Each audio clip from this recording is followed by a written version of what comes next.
was a good No, race. yeah, that was a good race. I have to say that one was probably the best race we've had for New Mission Mania. And thank you guys for putting that together this week. Yeah, I think it was. But I think Greg, kind of admin it very good. Just got rid of a couple of troublemakers on the first couple laps, and then the rest was good. So what happened, Greg? Why did we have to kick him?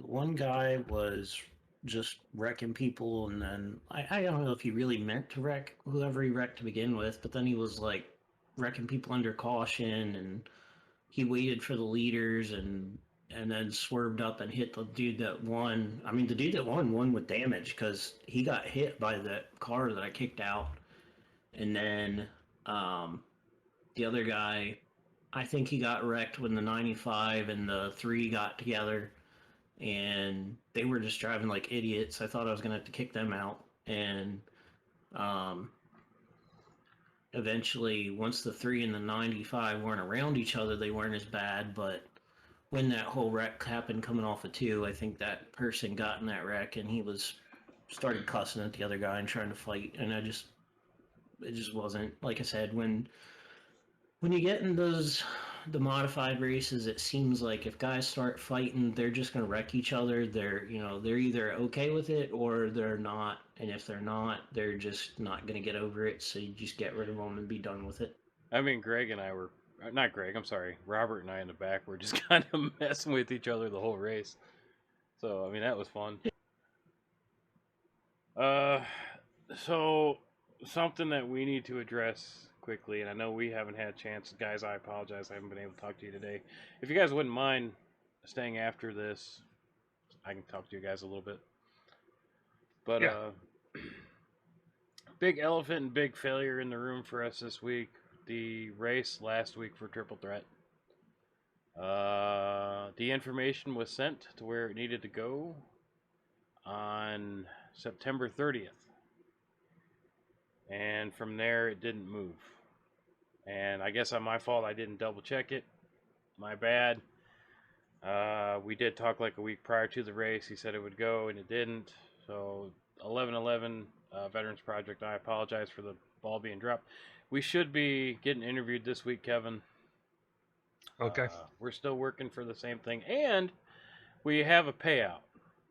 I did receive the funds to Nice. my bank account. We're at our first payout. They said, okay, so the big thing is, they say statistically 14 months for you to get your first dollar out of streaming. To date, we're at about 10 months, 11 months in. We have received over $115, something like that. Very cool, man. So Very good.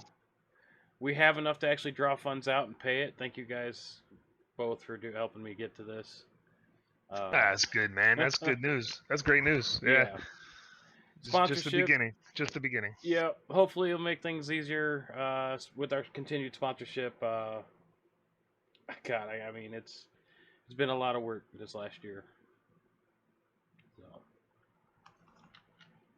Yeah, it's cool, man. And the whole thing with them, some mistakes were made last week on the sponsorship side of it for that triple threat race, but they're working to correct it. So that's all we can ask. Absolutely. We all make mistakes. Yeah. And I even told them, the individuals involved and everything, I was like, look, I'm not mad. They even offered to give us our money back for the sponsorship of the race, and I'm like, no.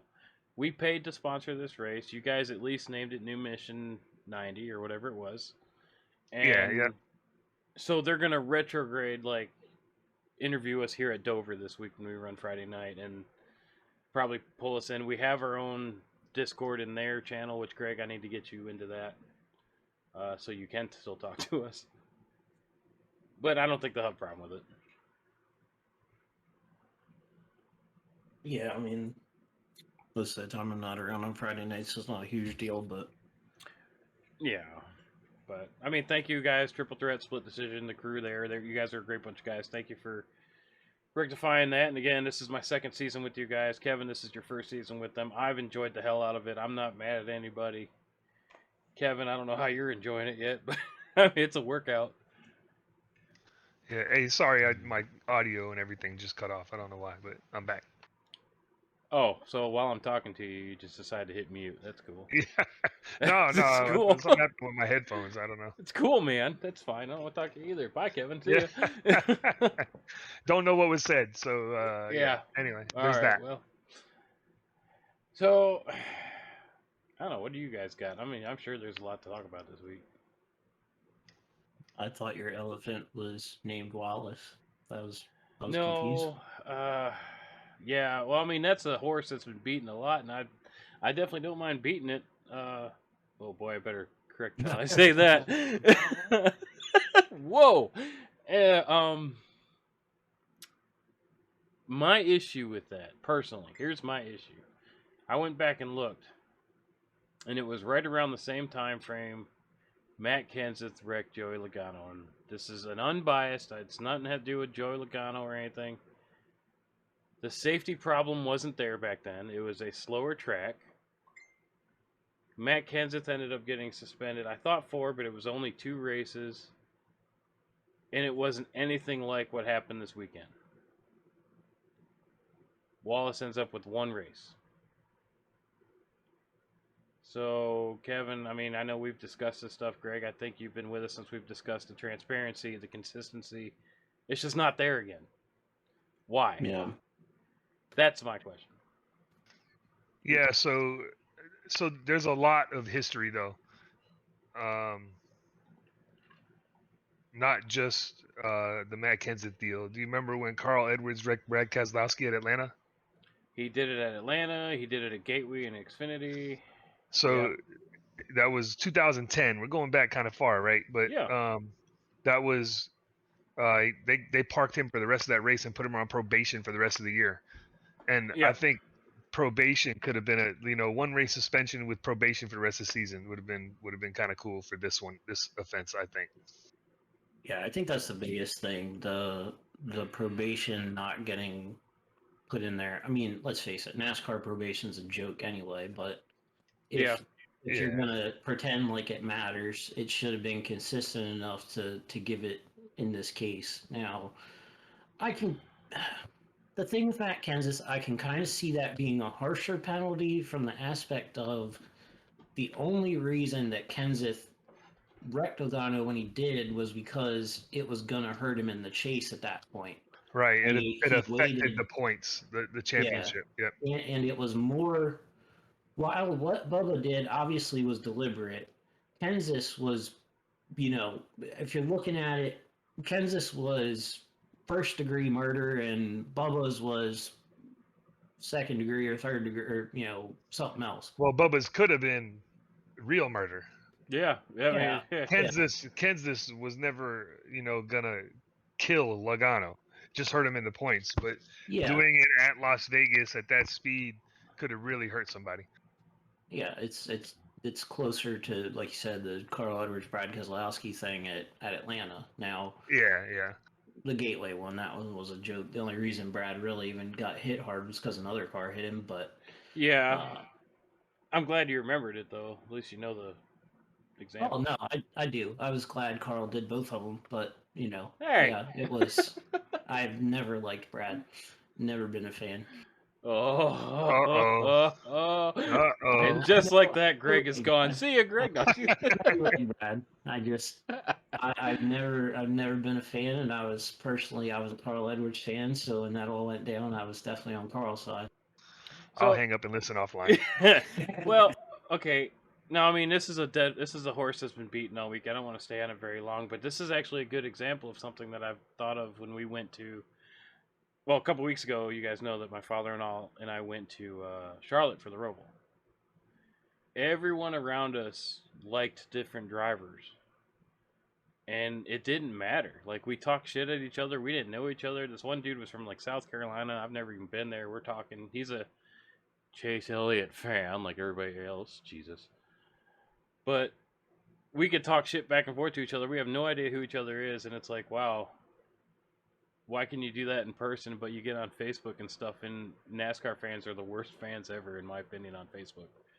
because those NASCAR fans are the keyboard warriors that don't ever go to the race in the first place. They're just there on Facebook to, be like all the all the people you get on there nowadays, like, speaking of the Facebook thing, I don't mean to change the subject on that, but my town has, I'm sure y'all's does too, but my town, county, whatever you want to look at, they have like Facebook pages for different stuff going on, and it is just inundated with people sitting there going, "Oh, there's helicopters over this part of town. What's going on?" And Oh God, "Oh yeah. God, there's a police siren. What happened? I heard the fire alarm go off twice. What does that mean?" And it's like, oh my God, like, why? Why are you people on here talking about this? That sounds like the Ring app too. Same thing.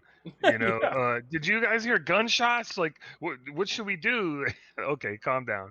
Call Well, the police if you think you heard gunshots. Yeah, that to me is the example of the keyboard warriors for racing stuff that are just on there. They've gotta say something. They just can't be quiet, but they would never go to a race or probably didn't even watch the whole race. They just watched the highlights or seen everybody saying, "Oh, Bubba did something wrong," and they're the probably the racist ones that are sitting there Oh no, saying something because there's definitely that group that oh just yeah. because it's Bubba, they Yep. think it should be this harsh penalty that yep. doesn't compare with the rest of the penalties NASCAR has had. And And the fight after is nothing. To yeah. absolutely zero. Now, the walk from the car to where Kyle Larson was, that's a safety concern because he's supposed to get out of the car and go straight to an ambulance and then go to the infield and get checked out. Yep. And So he's walking on a track that cars are driving on, so from the safety standpoint, that was wrong. But the and actual fight, it wasn't even a fight. That's nothing in and the here's the in part, NASCAR.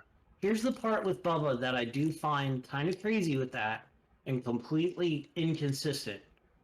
Bubba walked around the track there in a completely active track situation. At Talladega, I don't know if y'all seen this. You probably saw at least a note about it. Haley Deegan had a tire come off and like get knocked out into the pit road, Oh out yeah, I into saw the that. infield. They took that crew member that ran across the pit road after like the entire field at Talladega. The entire field is on pit road. Every car has passed him already. Even if they came off the pit road, they're still like a minute away from getting there. This dude ran across pit road into the infield, grabbed the tire, and brought it back. No harm, no foul, no nothing, right? Nope. NASCAR ejected him and took away his hard card because he did a action, detrimental to safety or whatever. I mean, isn't it at that point for a crew member? Isn't that almost like being fired? Pretty much. Because I mean, if you're a crew you can't member, go, that's what you do you for can't the. go in the pits anymore. Yeah. I mean, it's just. Unless they do something back at the shop, and they're not just a weekend But guy. a lot Who of knows? these dudes that Who are knows? pit crew members are just basic mechanic. They know their role. They don't know shit about mechanics. Right, they show up on the I mean, weekends. Yeah. I Yeah. no insult to them. They do an incredible job of what they do. But I've heard through interviews and stuff like that. Their position now. Yeah. It's not so much a mechanic that's just there. It's that person's entire career is dedicated to carrying that tire or working that air gun, and that's all they do the whole time. Yeah, they may know how to do out the end links or the what do they call them now, the toe links now that they have on them. Yeah. Probably do some quick body work, i.e., pull out a concrete saw to cut it off.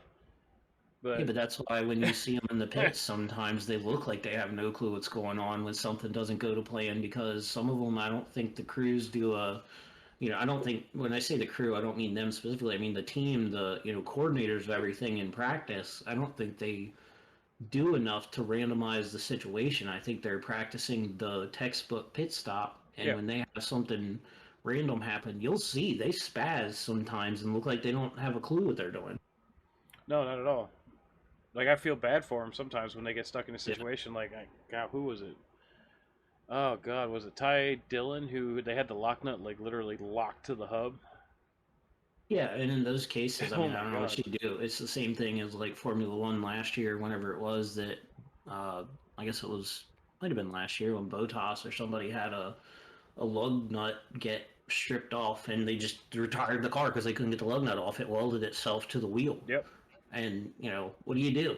I don't know. That's another dumb thing with this one lug nut deal.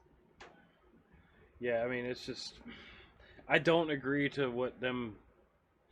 I can understand them taking his hard card for that race, but that guy possibly, we don't know, could have lost his job entirely because of it, and we don't. I mean, it's just.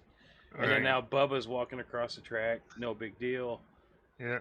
I mean, this safety issue with the cars has become such a concern. You go to the audio, Kyle Larson's spotter was immediately telling him, head back, head back, head back, head back. Because we know the issue. Thank God, and I feel bad for Jones, but thank God he was there. Bell, you mean? Or who did I say? Jones? Yeah, you're still thinking he's in that car. He's been out of that car for Yeah. like 2 years. Yeah, I made that mistake earlier this year Yeah, too. it could be the fact that my Coke might have something in it. Yeah, it's Eric Jones in the Monster Energy Cup car. Yeah, yeah. Yes. Yeah, he hit somebody, you know, to Bell. Yeah, he hit Carl Edwards. So what are we thinking? Penalties to, and then he pushed the hand away of the NASCAR worker too. Yeah, see, that's the thing that I think needed to be addressed. I think that's ridiculous. It was addressed. There's just so much that needs to be addressed with this. Honestly, to me, penalties it was all addressed though. So like, what do you want? You think there should be a worse? The suspension was specifically for intentionally wrecking Larson, though. Right, yeah, but that's correct. But the other stuff was addressed and was in the same report. So I'm sure he was talked to about that stuff. But come on, you know the PR rep did the apology. I mean, he didn't. I didn't even read that. I don't even care about that. Oh my God, has nothing to do with it. Well, what I'm saying is, NASCAR. You know, they talked to him and said, "Do not put your hands on somebody. You know, don't walk on the track." They told him all those things, and then they said, "We're suspending you for the intentional wrecking of Kyle Larson that could have injured him." Not enough, honestly. So that's what I'm asking you. Yeah, that's the question. Is it not enough? Is it too much? Yeah. Personally, not enough, and you know I've defended Bubba for a while. Like, I tried to see past his political bullshit that he did. Let's move on. Let's go racing. Let's prove that you need to be here, deserve to be here. You just lost me, bro. Sorry. Not enough because of what? Because of the current safety issues with the car. Okay. I can give you one push out of anger, two maybe, but to continue to do it while Kyle Larson's trying to get away. No, like Kyle Larson did the right thing. Thrown. And nobody gets penalized. I've seen entire teams fighting each other. Nobody gets penalized. And I have seen that too. However, that was one side versus the other. To me, that kind of cancels it out. Right there, it was just one man pummeling on a dude, pushing him. Kyle Larson did the adult thing. Did not. Kyle Larson was going to get his ass beat if he tried to fight that dude. That's why he did that. He probably would have. But Kyle Larson's like 5'12", and he probably would have. But yeah, it doesn't. I mean, he didn't do anything. So no, I agree. But I think that in itself, if you take each piece separately, or we can add them together. But if you look at walking on the track, I think that's very dangerous. Yep. Actually, I don't think it was real dangerous, but I think NASCAR doesn't want it to happen. So that's number one. Number two, the wreck. That's obviously horrible. The little fight that they had, nothing, zero. I give it nothing. You know, we've seen Kevin Harvick jump out of a car and start punching somebody, or Michael Waltrip punching a guy through the window net, or and this is historical, right? But not today. But what he did to Kyle Larson wasn't, much. No. And so I don't think that should be now touching the NASCAR official, but the NASCAR official was touching him. So I think he was trying to guide him. Well, he was pushing him in the chest. He was like pushing his chest, like stop, and he was like, he just hit his hand, like, get away from me. Yeah, I mean, I know I've seen people freaking out about that, and it was barely touched the official. I mean, yeah, I don't think he shouldn't do that, but I also think the official shouldn't touch him. If he can't touch the official can't touch the driver, unless he's helping him or carrying him but let him walk and then let NASCAR deal with that. So I think in the case that Bubba was walking when he shouldn't have been, though, he lost the right to freedom of motion at that point. I think that's kind of where you need to start guiding them to where they need to go, because they're they're not following procedure as it is. That's the only thing that, Yeah. Yeah, maybe. I'll give you in a normal case. Yeah, I completely agree. In that case, I can see the official needs to be able to step in and, get him to stop. I don't understand why the officials.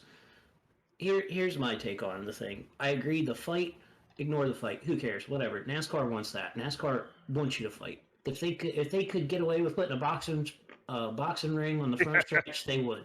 Right. I'd be down for it. How many times have we watched the replay of this?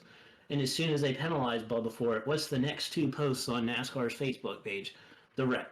They're gonna advertise the crap out of it. It's gonna sell tickets. I mean, that. Yeah, that's what they should do. But the thing is, the suspension is relatively consistent with what they did with Kyle Busch and Ron Hornaday. That is probably the closest incident that I could see, because both of those were a racing incident that caused a wreck, and both of those were immediate retaliation, dangerous retaliation to the point of possibly injuring somebody. Now, maybe you could say Kyle Busch's was a little worse because he wasn't even racing for that championship, and he took Hornaday out of a position in a championship he was in. Under caution, too. Under caution. Outside of that, but they were still at full speed. It doesn't matter. It's under caution to me. I mean, they shouldn't have been, though. That's the thing. But they were going pretty. I mean, they weren't 100% full speed, but they were going pretty darn fast for how hard they wrecked. Yeah. Moral of the story: I think the penalty for that is relatively, standard, consistent. I don't have too much of an issue with that. What I do think, I wouldn't say suspending him or something like that for the official deal. Or maybe not penalize him, but fine him $50,000 or something for shoving the official. I mean, you got to set a precedent that you don't do that. The official's not there to be your, guardian angel. He's there to tell you to get in the freaking ambulance and go to the infield care center. If you don't want to do that, you're not allowed to be a NASCAR driver because it's in your contract. You're required to go to the, care center. Now, I guess eventually he did go to the care center. I don't know the logistics of how he got there, what he did, all that BS, but there should have been a penalty deemed, there should have been some kind of fine for shoving the official and all that. Yeah. But walking on the track, I could care less. If he wants to run out in front of traffic, let him. I mean, that's his choice. That's what I thought too. That's not what NASCAR thinks. Yeah. Well, I know, but NASCAR's not going to penalize anybody over it unless they get run over, and then the person that run them over get penalized. Look at Tony Stewart. All right. But yeah, that's the only reason that's a rule in the first place, is because of that mess. But I would have liked to see a probation. Yeah, I would have liked to see. Should have been there, because even without a one race suspension, just a probation for the rest of the season. I think that would have been decent. And now, is that a joke to say a NASCAR driver is on probation? He's not going to intentionally wreck anyone anymore, but that's the point. So yeah. I don't know. I think one race is decent. I think that it's consistent. The one race suspension is consistent with what they've done in the past, but I think a little, a probation on top of that, just because of the multitude of things that happen. Each one by itself, not that well, except for the wreck. The other three that we're talking about that happened, none of them, I think, by themselves are really, horrible. But all of that together, all those bad decisions that were made in a row, right? Yeah. Probation. I think a one race suspension probation would have been appropriate. Well, I mean, when it comes down to it, it's NASCAR's decision. We can all disagree or agree. That's always part of the problem. I mean, and again, their transparency and consistency has never been there. But I mean, we've got a car. The bottom line is we got a car right now that has put one person out of his car, and another one, we don't know where it's going to go yet. Alex Bowman, he's still out for at least till Phoenix, if he can get back in it, and he could have hurt Larson there. So I don't know. You got to be smart about it, I think. Yeah, and I get that, but other people have had concussions too before that. Yeah, I mean, look at Dale Jr. and Yeah, I mean, there's been a lot of wrecks this year, and some people might cover up that they have a concussion. Some drivers might not tell anyone that they have a headache, or so there's always that too. I mean, if I had the opportunity, I would. You guys want an agent? So you want a driver that's not gonna bitch a lot about driving a car? I'll do it. I'm right here. I mean, you got drivers like, look what's going on now with this new car. Now Kevin Harvick's looking at leaving SHR, and of course there's some rumors of some dramatics in SHR, but he's looking at leaving now at the end of 2023. Yeah, I would see him retiring here pretty soon. He would be anyway. They can only hope for their sake that they can get rid of Cole Custer and get Ryan Preece or somebody else in the car to try to actually succeed in life. That's where, I don't know if you guys have heard the issue between Gene Haas and Stewart right now, right? I mean, yeah. Stewart wants Ryan Preece, and Haas wants to keep Custer and give him another chance. And it's like, Stewart, from what I understand, is ready to throw in the gloves with NASCAR and just pursue the NHRA, where Haas doesn't want to. So...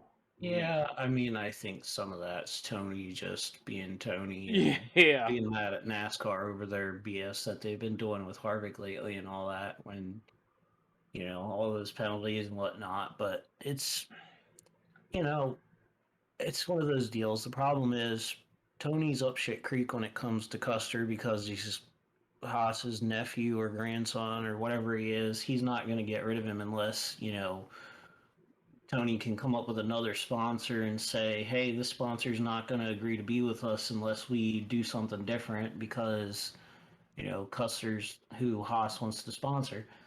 Now, I would say if the Formula One team gets any, decency going on with it next year, he may get lucky and Haas wants to, put more money into the Formula One deal and not focus on the NASCAR as much, but it's really just going to depend. I think I think Custer would have to want to go somewhere else, and I don't think he's got any reason to have a bargaining chip on his shoulder at this point. He hasn't done enough.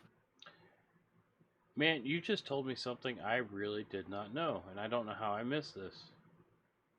You said Cole Custer was the nephew of Gene Haas or something like that? I'd have to look it up. He's some relation of him. No, Cole Custer is the son of Joe Custer, president of Stewart Haas Racing and chief of operation officer of Haas F1 team. I did not know that. Yeah, he was a bigwig with Haas before that, like before Stewart Haas was a thing, I believe. Well, if y'all didn't know that out there, thank you, Greg, for that information, because I just thought he was just some dude that they liked. Whoops. I mean, I've never had a problem with Cole Custer. I kind of felt... It is a family affair. It is. Like, I mean, look at Cindric. Cindric's dad works for Penske. I mean... Oh, the worst one is who's driving a 3. Some dude... Austin Dillon. Some dude with some weird-ass freaking reality show. Yeah, I mean, just, the family side of it. Yeah. I don't... I don't know. Who do you replace him with that's better? We talk a lot about in football and the NFL. Oh, that quarterback sucks. Get rid of him. Well, who are you going to get that's better? Right. Here's the problem. So if he's an average driver, how do you Everybody always likes to go back to the family thing and complain about it, but the most popular driver in NASCAR for how many years was Dale Earnhardt Jr.? And yeah, he won some races along the way, right. But do we not all agree that Junior was not the talent that his dad was? He was definitely in a car because of his name. Well, definitely, but we also have to agree that the cars and the competition was different too. Well, no, I think he was good enough. He was good to be in a car, but he wasn't, good enough to be the most popular driver. Your name can only get you so far. You still have to perform. Exactly, though. He was good enough to be in a car. He stayed in the car he was in because of his name, which honestly was probably to his detriment because DEI cars were awful for a while when he was actually able to win a race every once in a while in them. Yeah. And then, he went to Hendrick and ran decent for a year or two there once they got him a good crew chief that he got along with or whatever. But, I think by that point, Junior's problem is, and he's, if you listen to him talk, he said he at certain points he just wasn't interested in it enough. He was having too much fun with the celebrity of it to worry about really focusing on the racing the way that they do now. Yeah. Yeah. But the family side of it is any job, any career, anything you can do for your kids, you're going to do. So, if your grandson has the talent to be an average NASCAR driver, you're probably going to give him a car in NASCAR, a cup car, if he's so, and then if you do decide, okay, he's not good enough, Dale Jr., he was good, above average, I think, overall in his career. Yeah, But I think he was the best driver on that team at the time. It's hard to say. Are you talking about you DEI or when he moved to Hendrick? Yeah. DEI. Oh my sure. God! DEI, I was like, wait a minute, I was not understanding something. Where we I was go like, with this? are we talking about Jeff Gordon? Yeah, it's like, wait a minute, Johnson. Yeah, but no, you're absolutely right. DEI, he was the Who best was he driver. with DEI over there? Was it Lake or Steve Parks, Steve Michael Park Waltrip. and Michael Waltrip? Yeah. And Forgive me, Steve it's Park, been a minute. Steve Park was all right too. He's one of those average drivers, but he wrecked and tore himself up. And I think when Dale Earnhardt died, that changed DEI incredibly. Well, because the focus was gone. Yeah, the focus on winning was gone. Yeah, it wasn't the focus on winning that from the team; it was the owner. But it was the that's what I mean. It's the money. Organization. Money. Yeah. How and where the money comes from and all that other bullshit. What pretty much happened, from what I understand. Yeah, I think there was some issues there with Teresa wanted money and didn't worry about the results as much, and then got frustrated and I think tried to blame it on some other stuff. But anyway. Yeah, it was a bad ending, but but that's that's the family thing, right? So it's gonna keep happening. It's gonna who knows? Kyle Busch's son might race someday. How does Kyle Busch and Kurt Busch get a job? Sometimes it happens in sport. Other sports, football, the Mannings. Now they're good. Don't get me wrong. Well, one of them is. Oh no, Eli was I'm sorry, all right. I just gotta give him crap. Yeah, I mean, he wasn't a great quarterback, but he was all right. He wasn't Tom Brady or Peyton. No. Yeah, not even close. But you're talking like two of the best ever. Yeah, and I'm not Eli, so so if you get rid of Eli, who do you replace him with? That's better. You can't get Tom Brady, you can't get Peyton Manning, so you stick with Eli. But anyway, the family stuff is a big thing. Happens in police departments, fire departments. It's just kind of the way it is. You grow up around something, you go that way. Yeah, I mean, it's... And these car owners, they're going to take care of their own. And if Stewart doesn't like it, he's probably going to have to sell that half or however much he owns of that team and go do something else, I'm curious to see how it pans out. I was surprised to see that they say Dodge isn't going to be coming to NASCAR now. Well, I thought that was settled a long time ago. I just heard about it like this week. Again? Yeah. They brought it up again? Well, there's always rumors that Dodge is coming back, but... Yeah, but I even heard Nissan was coming one time. Oh, my God. Dodge has been rumored to come back since Tony got involved with the drag racing thing because, his wife is a big Dodge person, and so is both of the drivers he has on his drag racing team are Dodge. Huh.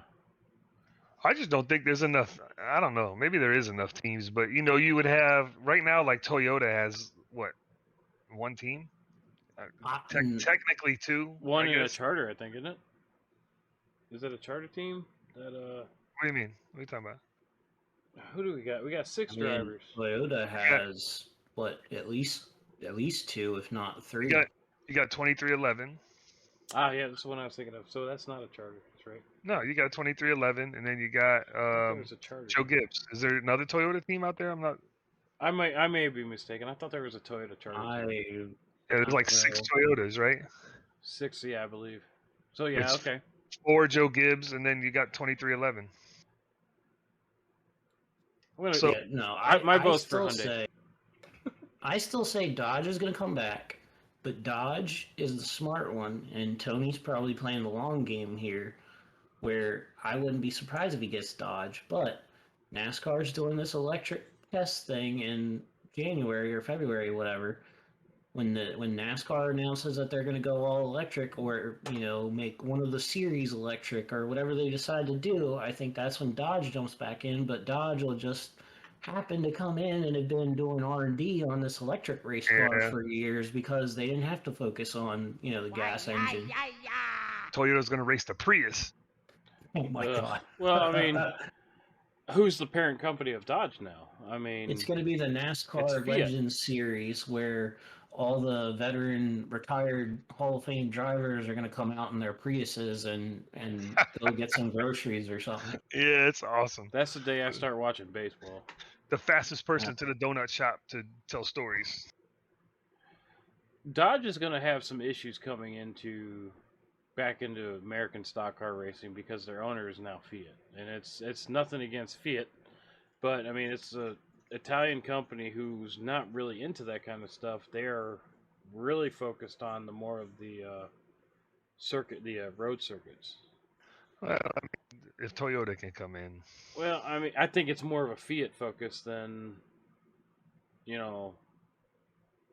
NASCAR's wanting them to come in. NASCAR would love to open it up, and when I heard about the Nissan thing, this is a few years ago, I couldn't even give you a time period, but NASCAR was like, well, maybe. And Nissan, like, what car would they use? The concept car was a GTR. Oh, okay. Style. I mean, obviously, these aren't actual Ford Mustangs out on the track. But, what? Or Toyota Camry. Oh, dude. No shit. You're telling me a Camry... I mean, a Nissan would keep up with a ZL1 Camaro, right? A Nissan would be a Altima for Cup, and then the GTR and Xfinity to go with the Supra and Xfinity. It might, yeah. I mean, it's up in the air, but I mean, when I was in college, I went for. I mean, you guys know, I went and got my degree in automotive engineering and technology, and there was a kid in my class that got mad at me because I told him that the Ford Fusions at the time, they weren't the Mustangs. I kept telling him, I was like, no, dude, those aren't the cars from the dealership. And he was like, oh, no, dude, they go and get them from the dealership. They wrap them up and throw them on the track. And I was like, you're telling me a freaking 4-cylinder car is going 200 miles an hour at Dega? Front wheel drive. Yeah. And this guy's in an auto program. And I was like, what's wrong with you? Well, that's why he's in college to learn, man. Yeah. I got the wrong Fusion when I got one. Obviously, he was right. Yes, and I was like, what Camrys are competing with freaking Camaros and Chevy SS's back in those days? Right. Oh my god. The Impala, yeah, they could compete probably, but the Impala. I hate the Impala. I had them as police cars when I was in law enforcement. I hated those cars. I think the worst looking Ford they had was the Bubble Taurus. The which one? The Bubble Taurus, like the 96 or 98 Taurus. I mean, 90s and 80s, well, really the 80s and early 90s were crap for cars. I mean, you had the Mustang Fox bodies, which was okay, but then they had that one Camaro, like a lot of people compared it to a Catfish. The Berlinetta? You might be right. I don't. Yeah, it had like the little the grill on the front with the stripes on it. Yeah, they're freaking ugly. Yeah, it was a Berlinetta. I don't know why they even made that ugly thing, but it was like full of options, but it was like a 4-cylinder or something, The worst Mustang was for sure like the King Cobra or whatever. The Mustang 2 King Cobra. like back in 80, whatever it was. Oh, yeah. God, that thing was well, I don't know. It might be better than a Mach-E because a Mach-E is not a real Mustang, but yeah. I gotta say the 80s were like the dark ages for cars. 80s and early 90s. Dodge almost didn't make it out of the 80s. No. Like those K cars that they were making, the little boxes. Yeah. That's what the MPs rode in. You should be happy to ride an Impala. When I lived in North Carolina on Fort Bragg when I was a kid, the MPs rode in those Chevy Celebrities and the Dodge K cars. See, we ended up getting Tahoes, and then yeah, that's cool. in 2007, I ended up getting in a traffic unit. I was part of the crash team or the fatal crash investigations, and they gave us a Tahoe with a police sport package. And yeah, the middle of the night on long straights, we probably did some stuff that you're not allowed to do. I'm not going to admit to that, but I did. sounds like you did, yeah. It was great times. I'll tell you what, though, I had a hard time buying a car in 1969. Because you weren't born? Yeah. Well, you're younger than both of us, too. so. I wasn't born in 1969. I know I'm old, but. So, Kevin, Greg, you really weren't.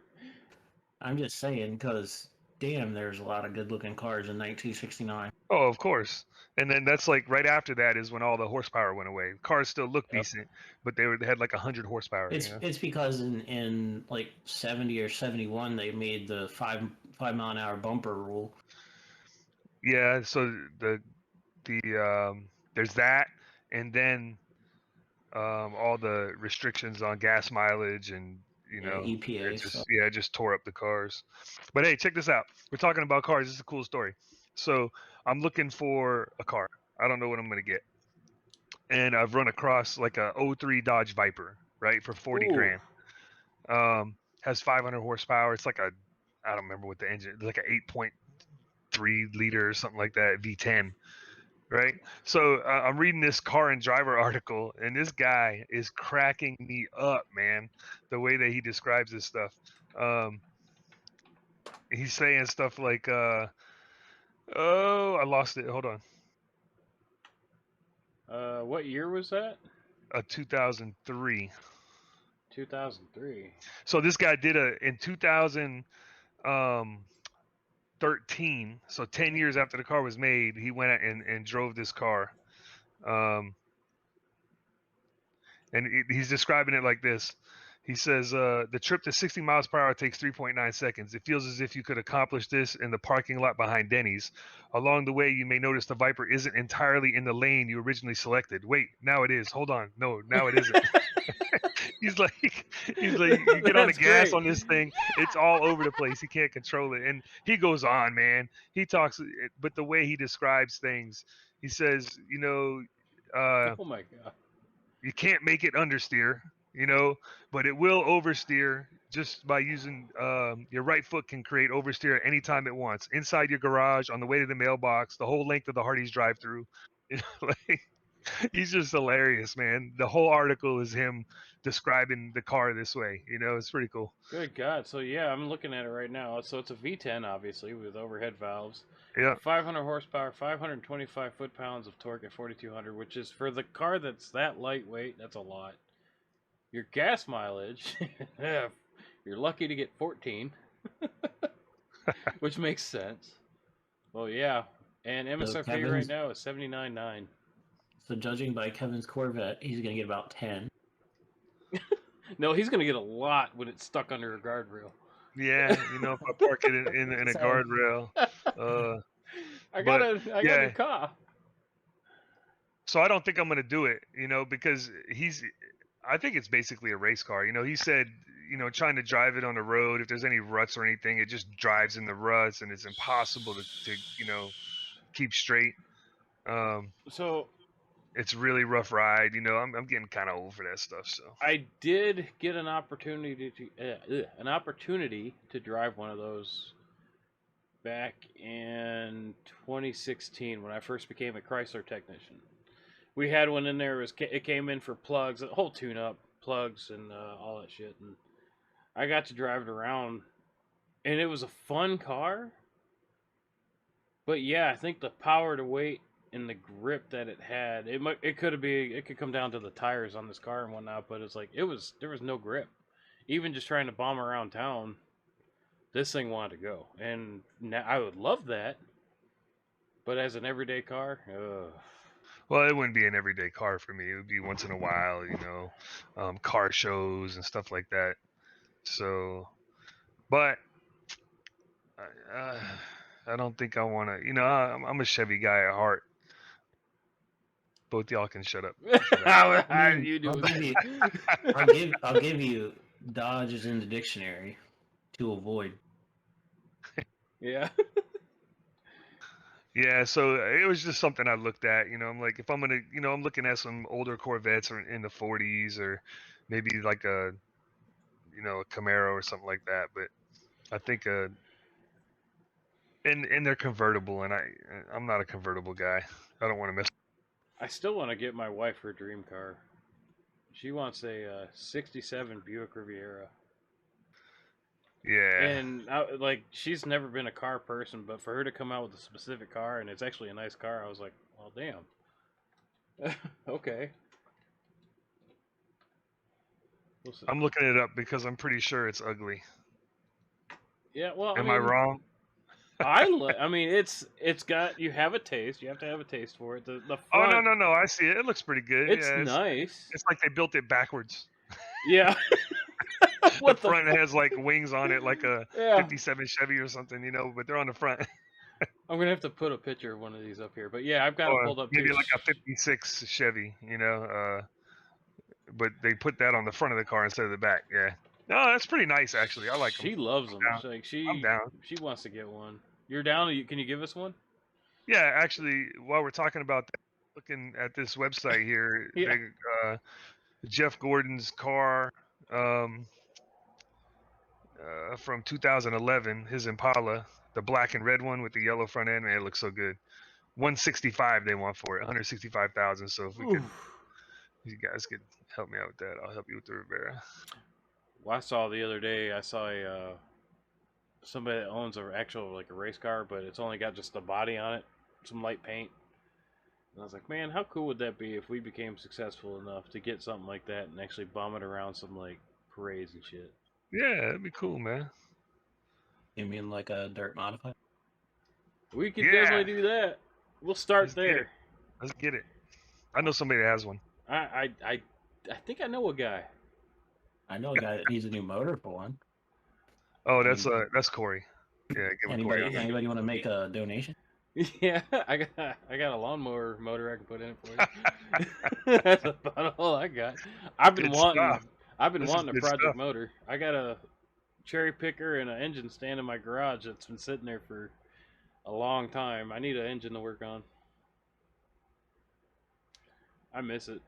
Pull that lawnmower motor. Yeah. Videotape it. Put it on YouTube or something. I pulled it already, and I just set it in the vise. That's as much as I need.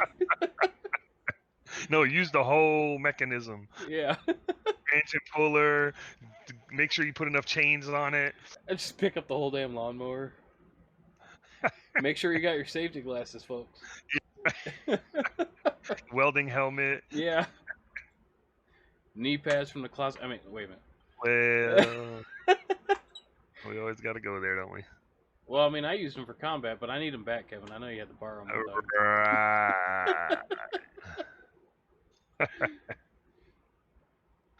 Yeah. Shit. What else is going on in the world? Well, not much. I ain't got much going. Martinsville in a couple weeks. I'm gonna take my daughter to her first race. Oh, that's cool. Yep. That's cool. Yeah.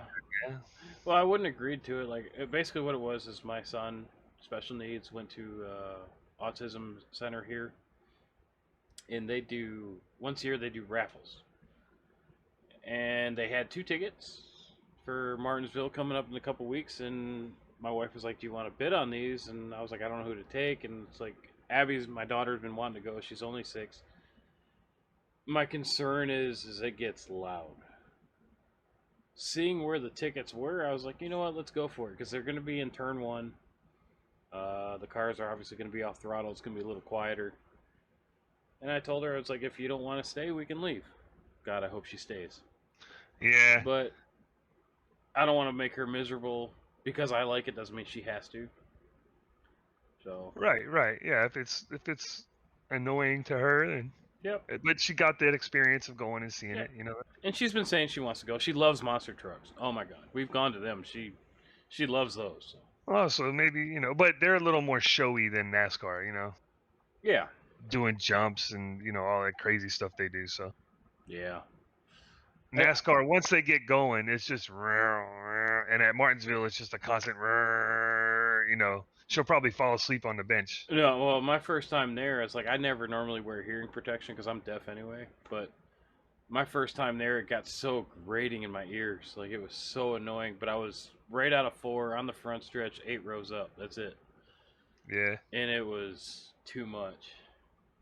Yeah. So. Yeah, I need to get to that track. I haven't been there yet. Oh, You'll need to get to a dirt track. One of these days, the 3 or 4 of us, if we can ever get Jamie back on board, we should go to like Richmond or something, like meet halfway or whatever. Yeah, yeah. Oh, it's only like 40 minutes for me, but. Oh, aren't you freaking special? Yeah, I've been to Richmond many times. How far is that for you, Greg?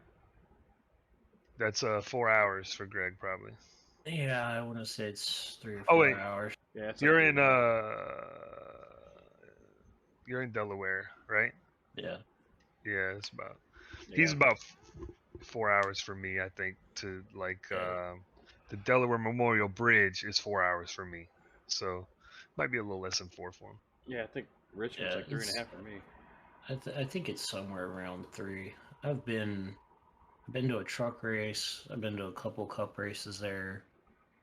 I don't know if I ever went to. That was probably actually the Busch Series at the time if I did go, but I don't think I did. I think I just went to the cup race a couple times and went to a truck race once or something. No, yeah. I didn't go to a truck race. I've only been to cup races there, and I've been twice. Yeah, I remember when I was a little kid, the first time I went to Richmond, I got a like 164 scale truck because they had a truck race that Thursday or something, and we went for the Saturday cup race. So I always think I went for the truck race, but it was just I got the. I have one of those trucks too, like in 1995. I think is the first one that I have. Every time I go, I got one of those little 164 scales. I know the first time I went, Ricky Rudd was driving the 28 car, and I think Harvick took him out, so it had to be what, like 2001, 2002, or well, Harvick was. You talking about Bristol? I thought that was Bristol. This was Richmond. No, so Harvick took over the 3 in 2001, and they changed it to 29, right? So yeah, right after Dale. Yeah, Atlanta, wasn't it? Yeah. So it was probably 2002, because I want to say it was like the black and silver 29. Yeah, okay. I gotta say, I don't remember much of 2002 when it comes to NASCAR. I was in basic training all damn summer. Youngin. Yeah. Yeah, so I went taking it back to at the beginning of this thing. Corey, you were talking about how NASCAR fans, you can be a fan of whoever, and everybody kind of still give each other shit, but everybody's friendly, right? Yeah, it was great. So I'd say it was somewhere around 95. 95. What, the year? It might have been later than that. Yeah, it might have been a little later than that. But I got a camper here at from the Army. I rented a camper and from the Army base, and we went to the race. And my uncle came down, and there's a bunch of us. Anyway, we went to the race and we camped. And back then it was Thursday night trucks, Friday night Busch Series, then Xfinity now, and then the Cup Series on Saturday night. So it was 3 races. So we got there like on Wednesday, and we camped out the whole time, cooking out. And you talk like everybody has their flags up, 3 or whoever they liked, Yeah. And I would walk by with my Jeff Gordon stuff, and all the 3 people would talk crap. But then, as soon as they finished talking crap, they'd be like, "Hey, come get a beer," and we'd go sit and bullshit. It was a good time, man. It was really cool. Camping out with all those fans like that. Well, it's unfortunate. I'm sorry, Greg. Go ahead. You got something? I was just gonna say it's not like a soccer game. I don't know if any of you have been to a Major League Soccer game or anything like that, but I had a friend at work one time that was big into soccer, and he wanted me to go with him to a Philadelphia game. So we went, and they were playing a team from England. I think they were playing Manchester United, and the way this place was, man, we were in Philly, and he was a Manchester fan, so they wanted to sit in the visitors part. In order to do that, you had to park in a parking lot that was like way away from the rest of the stadium. You had to be only like it was only Manchester people over there. They walked you in like a completely fenced in like entrance. You had to go in when the team went in with like a parade or something, and you couldn't go into the main part of the stadium. You were like literally fenced into a little section of the stadium that you could go to as a visitor fan. Like that's how protective they are because of the fact that in like soccer they have big riots and stuff all the time in England because of people not liking the same team. Yeah, I mean, it's tough because like in person, like nobody gave a shit when we were there, like who you were, like at least from what we experienced and saw. But I've actually seen people get threatened to get beaten up because they were supporting Bubba this past week. Which you can have your Yeah, opinion, but but why you are saw that on Facebook, right? oh god, Facebook, Twitter, Instagram, you name it, it was on Yeah. there, and like I barely saw hardly anybody backing Bubba, which rightly so. But those that did, why do we live in a society now where you can't even have your own opinion on about a race car driver? It's not even anything that important, really, in the grand scheme of things. You can, Corey. It's just wrong. Okay. Yeah, yeah, No, exactly. you're wrong because you like Chevys, and it's always the your fault. Yeah, yeah. the issue that Bubba has created for himself Yep. is he's done enough stuff to where the people that wanted to support him or at least give him a chance have lost interest and don't want to, they're just not happy with what he's doing. And then you've got the side that obviously from the start was, oh, it's a black man in NASCAR. We don't want that. Which And, those of us that have two brain cells to stick together and don't have that opinion have, sat here and watched all the BS that he's pulled and all this other stuff and have opinions just like we would if it was another white driver out there or whatever. But, it's because of the situation it's in, it's always going to have an air of, you know, there's some sort of racial tension there just because in the entire United States there's racial tension. It doesn't matter. You can't get away from it. It doesn't need to exist, but yeah, exactly. it won't go away because people won't give up on it. It's so unfortunate, honestly. And yes, you're right. I feel like he's alienated himself. The Well, news. Go he ahead. went a little political a couple of years ago or last year, whenever that was that stuff happened. And I don't think he went too far down that road. I think he just went too much down that road. And he doesn't do it anymore, and it's just a little piece of his history. Yeah. But that galvanizes He that put himself in a hole. the enemy of his politics, right? So Yeah. Yeah. so those people won't look past the politics side of it. Doesn't matter how nice a guy he is, what good he does. Um, when he makes a mistake, it's magnified. And the problem he has is he acts like Kyle Busch when he's out of the car. Yeah. Look how many people don't like Kyle Busch, and Kyle Busch is a white guy. The problem is you've got the people that already didn't like Bubba because they're idiots and racist. Yep. Then you've got the people that don't like him because he acts like a little kid, and it's like it amplifies everything. Right. You right. need to look at your perception and what it is, and yeah, maybe you have a little bit of a fan base that's diehard, but when you get out of the car from winning a race and you're out shushing everybody and all this stuff, just be happy. Just say, thank you. thank you. Don't worry about it. You're letting it get to you, which makes people want to go after you. That's the biggest thing. Any of us that have grown up in a world where all of our friends, our family, all that stuff just gives you shit. And if you feed into it, they will tear your ass up and never leave you alone. But there's these people out there that they don't understand that and they can't just let stuff go.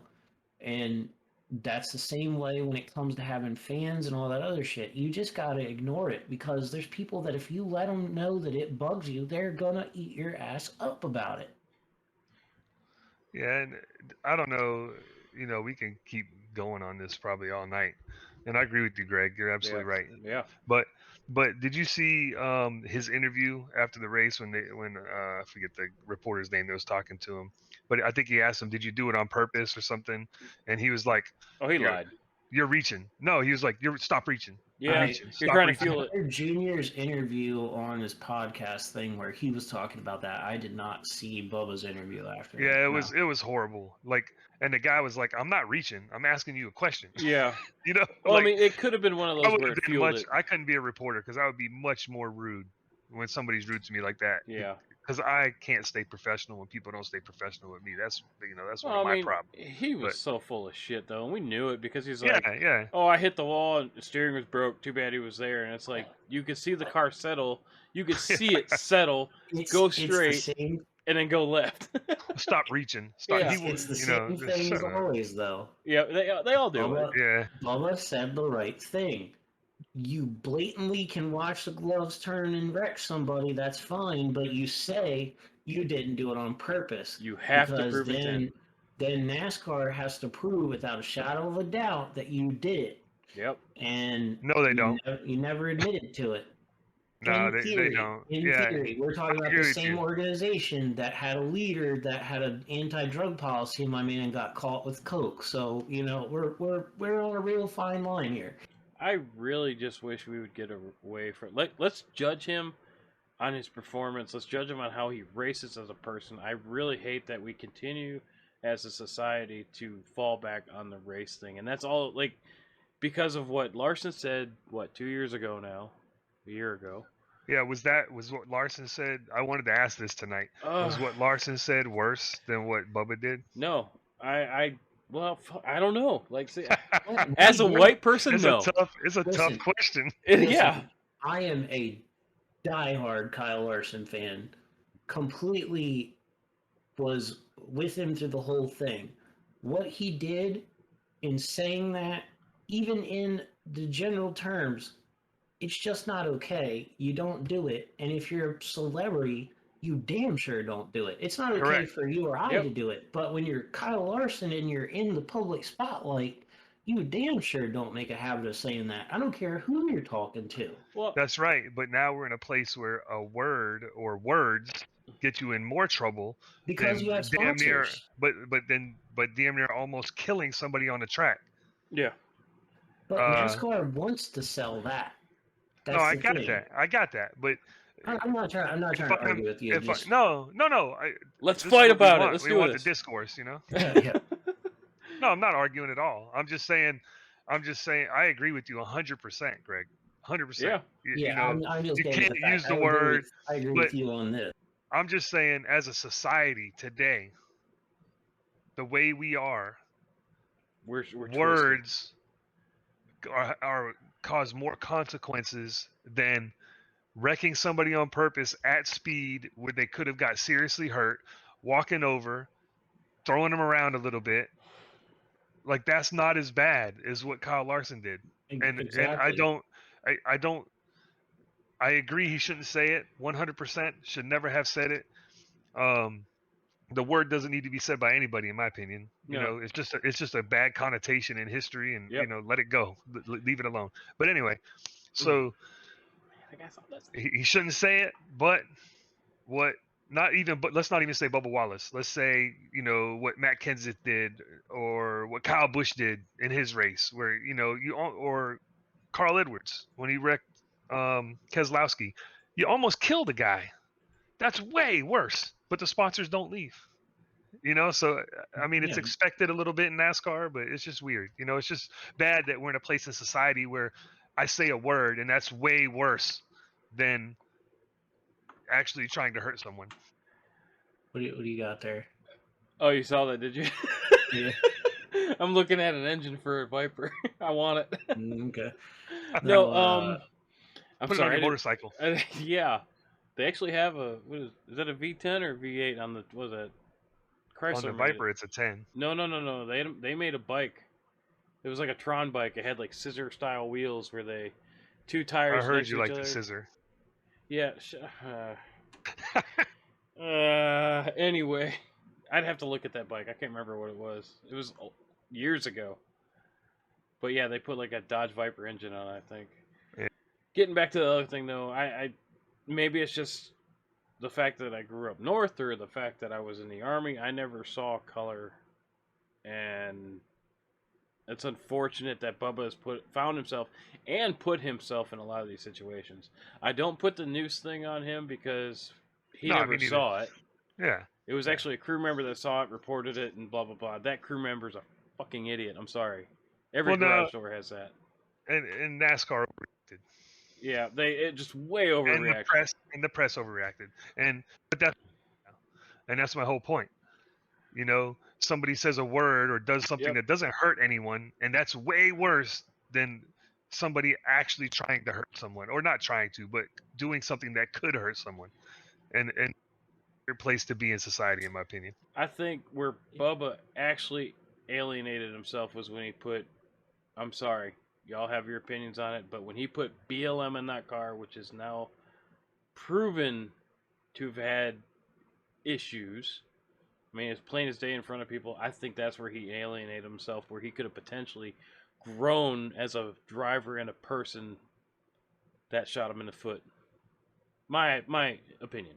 And there was a car. There was also a car out there with Trump on the side of it for a while. I don't remember whose it was or what number it was or whatever. And you know. Yep, which is also polarizing. Like, right. If you want to draw your fans in, be neutral. Yeah, but you know, so what we're not seeing, and I don't know, but Bubba may have been under a lot of pressure from people outside of NASCAR that he needed to stand up and do the right thing. And, you know, so, you know, you can't just totally fault him.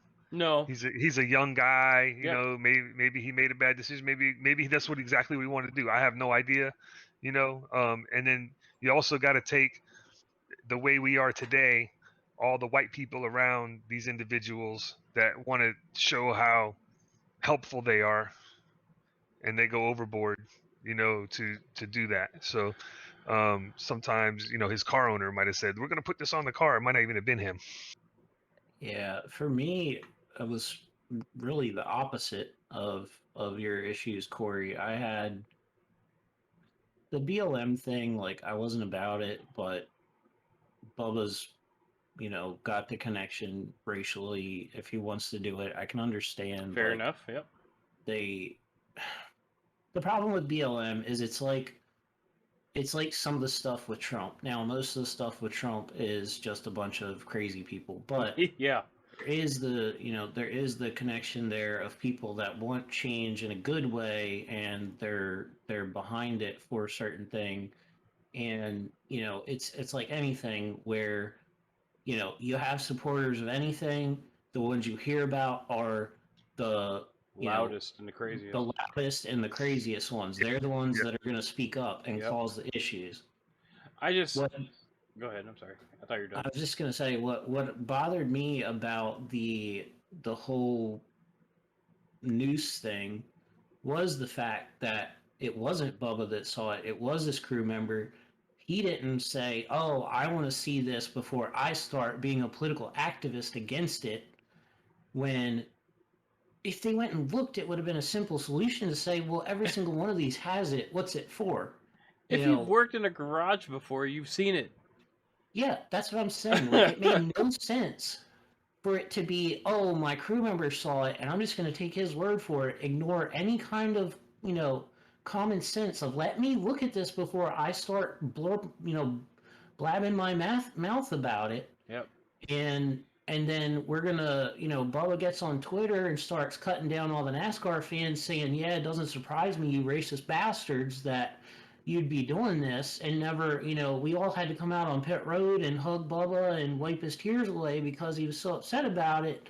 But when NASCAR found out that, oh, by the way, this wasn't racist people, this had nothing to do with anything other than a made-up story, we didn't have any kind of apology put out to all the people that weren't the racist assholes that were out there doing this shit, which, like I said, there's obviously those.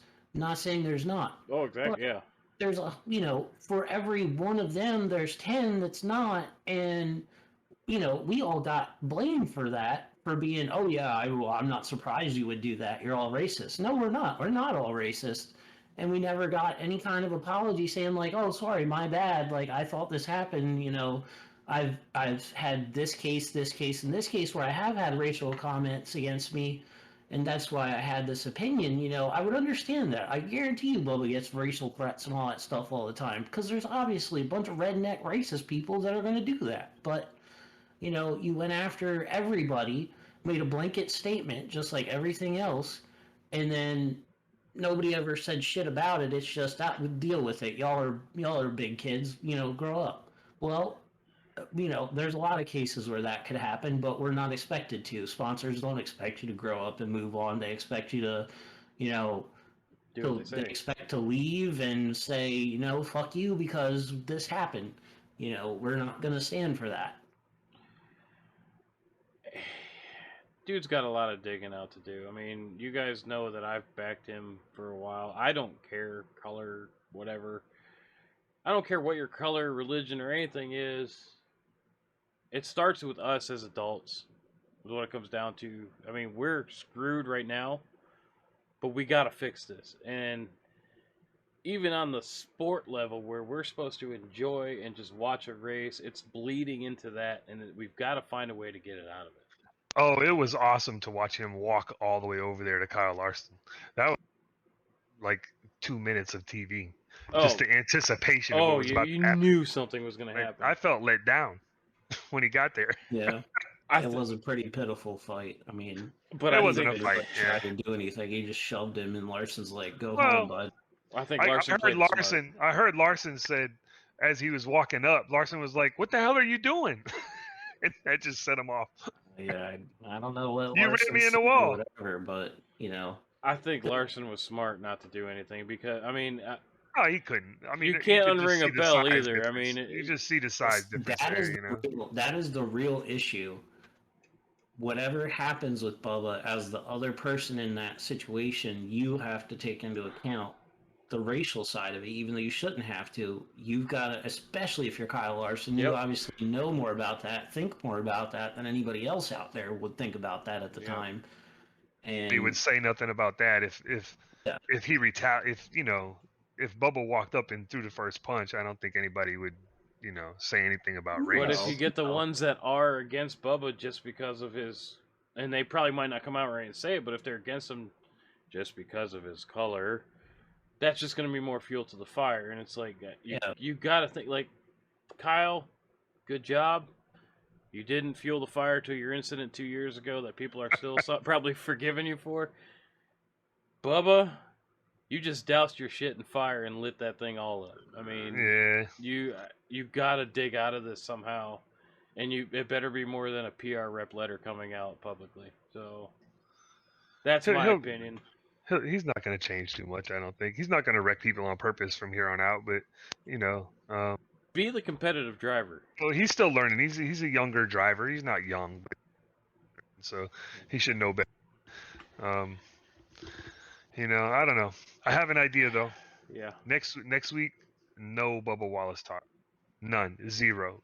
If anybody mentions his name, or you can't even say Rusty Wallace just because it has Wallace in it. Then you owe push-ups for the rest of us. I got 214 that says I don't have to. Here's the question. I got a profile. What happens? I agree with you. What happens if Bubba's replacement goes out and does something in that car? It fucking wins. That'd be hilarious. Right, but we can't say Bubba. But we can't say we talked about Bubba this whole freaking hour and a half or whatever. We'll just call him. We see that guy that won BW's car.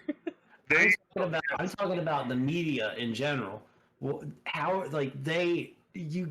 you know it's going to come up if the guy goes out and wins a Bubba's car. The only saving grace is that Bubba has won so far this year, so he has that going for him. But who's replacing him? Nemechek, which another guy I don't really like, but that's a different story. He'll probably cause a fight that weekend too. We're probably actually wreck somebody and get suspended and Bubba will have to replace him. So. Yeah, it's probably not going to happen. But if he goes out and wins, then he'll just get a ride next year. I don't know about that. I don't know. Bubba still has value, I think. But yeah, and I don't, he's lost a lot of respect for me and unfortunately a lot of fans. I was hoping for the best, but the biggest. Yeah, because if it was the other way around, and Bubba had run Kyle Larson into the wall, I'd have lost and respect for Larson. Kyle Larson dumped him the same, I'd be very happy. So I'd lose respect for Larson, and I'm sure my father-in-law, who's new to NASCAR, who loves Larson, and that's now. how we are as NASCAR fans. As long as it wasn't like, Brad if Keselowski, I'm a I'm Kyle good. Larson fan, but if it was the other way around and I was a Kyle Larson fan, I'd be like, that's what he should have done. He rode him into the wall, So yeah, it's crazy. It's just to me as a dirt track guy. What bothers me about that whole situation is, yes, it was a racing deal, but that wreck was started by Larson driving hard into the corner. Bubba put himself in the wall, and he should have avoided it. It should have never happened. By the time, now Bubba could have backed off, Mm. right? But he shouldn't. If you're under the guy, it's your responsibility to stay off of him. Not when you're loose and you're out of control, though. That's on the other guy to pay attention. But they're up side by side. They weren't. It wasn't like Bubba was behind him and could see him loose or something. You expect him to. You expect Kyle Larson, champion driver, to hold his line. That's what you expect. By the time, and I'm going to try to pull this up real quick and put it on the screen. By the time Wallace hit the wall, Larson, yes, he admitted he overdrove it. Larson had already settled his car. Whoop, there we go, I got it. Settled his car and had it pointed away from Wallace and towards the straightaway, well, the quote-unquote straightaway. Like, he had already known he overdrove it. Yeah, I mean, Larson wasn't going to hit him, but he put Bubba in a compromising position. He did. Sure. Oh, he wasn't going to hit him unless he didn't hit the wall. If Bubba didn't hit the wall, then they would have touched. Nah, same thing happened between the 11 and the 24, a couple weeks ago. I can't seem to get it. I think Bubba would have maybe been able to squeeze in there, but he would have been damn close to the wall. He definitely didn't need to hit it as hard as he did. Larson was far enough away. He for sure didn't need to hit it as hard as he did. But like I said, the thing that I look at with that, and it comes to like slide jobs on dirt, you got guys that try to pull a slider. The guy on the outside, sometimes they use their head and they understand how it works. And when you're sliding somebody, especially in like a dirt car where you don't have mirrors, you can't see the guy. So if you're going to commit to it and you're going to go all the way to the fence, you got the guy on the outside needs to back off, turn under, and drive under you. That's how it works. When it comes down to it, there's so many times where people don't understand the racecraft behind it, and they just think that they have the outside, you're on the bottom, you got to give up for them. That's not how it works. When you commit to it, you've made the move. The other guy on the outside, you can stay there. You can hold your high ground that you're the person with the power, but when you get put in the fence, you're going to be the one mad about it, not the guy on the bottom. Yeah, but you can't. If that's how you race and that's how you pass people, that's not cool. I don't know about dirt.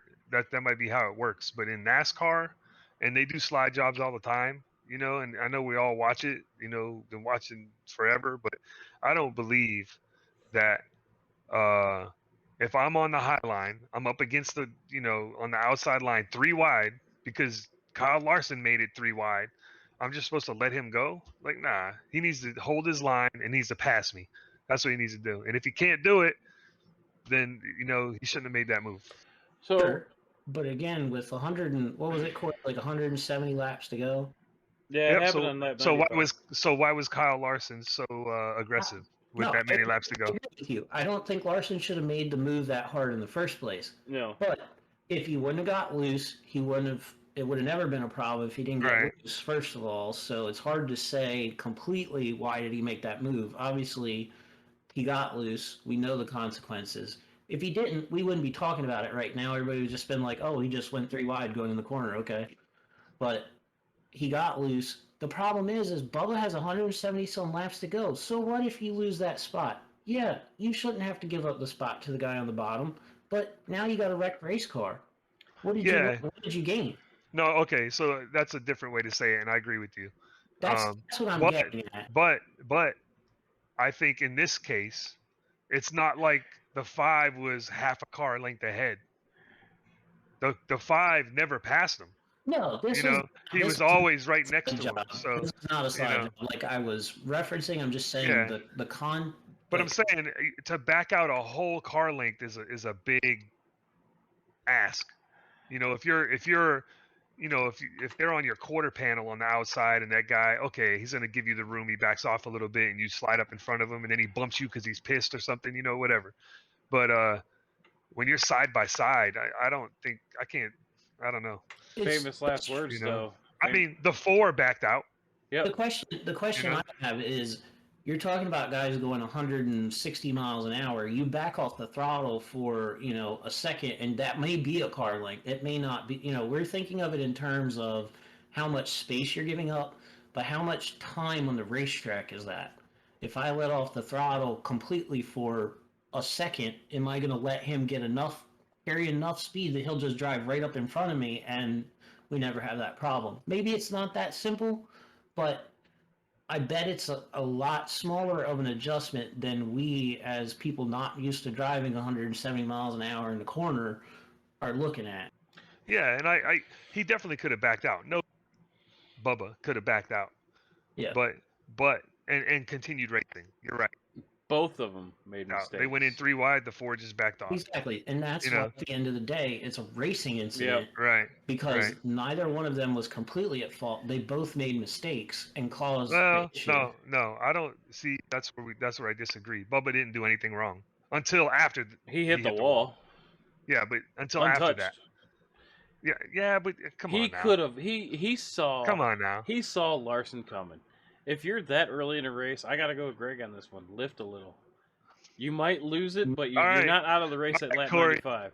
Corey, remember that when we're racing on iRacing and somebody's under you, and I do just that. Lift a little, let them go. I do that, except you. I know. Yeah. No, I think Bubba did nothing wrong, and I believe he was forced into the wall. They didn't touch, but they would have if he didn't touch the wall, So he's trying to get as close to that wall as he can. I mean, the 11 and 24 did the same thing. The 24 was driving him up the track, or the other way around. Yeah, right? The 11 was driving the 24 up the track. The issue with that was the 24 hit the wall on his own, but you're still kind of forced in that direction. And that, that speed, is it that easy to just, okay, well, I'm going to readjust now and not hit the wall, So I think Bubba didn't do anything wrong until after. The accident was completely Kyle Larson's fault, but Bubba could have backed off, but I don't think he should have. I don't think he needed to. I think Kyle Larson needed to control his car. Yeah, the only thing that I see about that, which is why the reason I disagree with it, is just the fact that Larson got loose.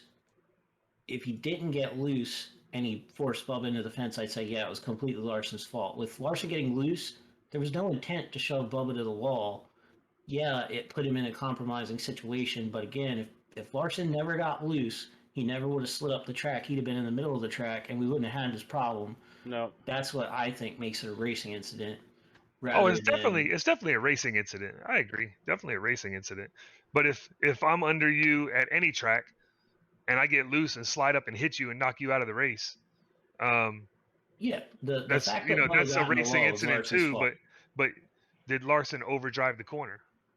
3 wide, so it's what it is. I think we're agreeing. We're just saying it a little different, I think they both made mistakes. I think it was just a racing deal until the inevitable would happen.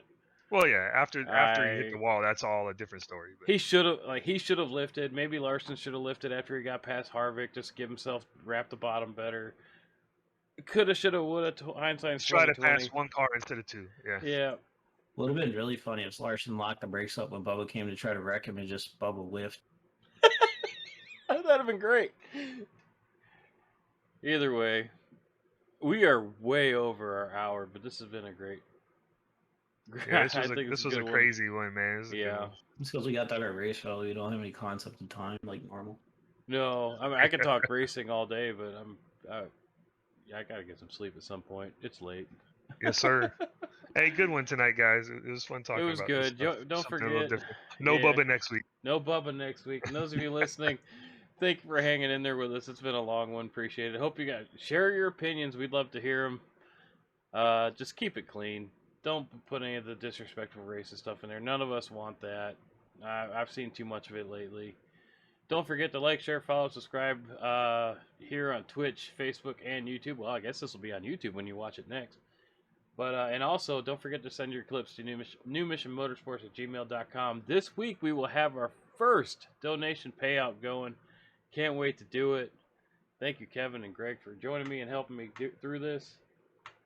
God, you guys got anything else? No, sir. Maybe I won't have to talk about Bubba next week. Maybe I'll be able to talk about winning a race, Kevin. Yes, let's do that. Let's do that. This Friday night, Dover, Kevin. Let's do it.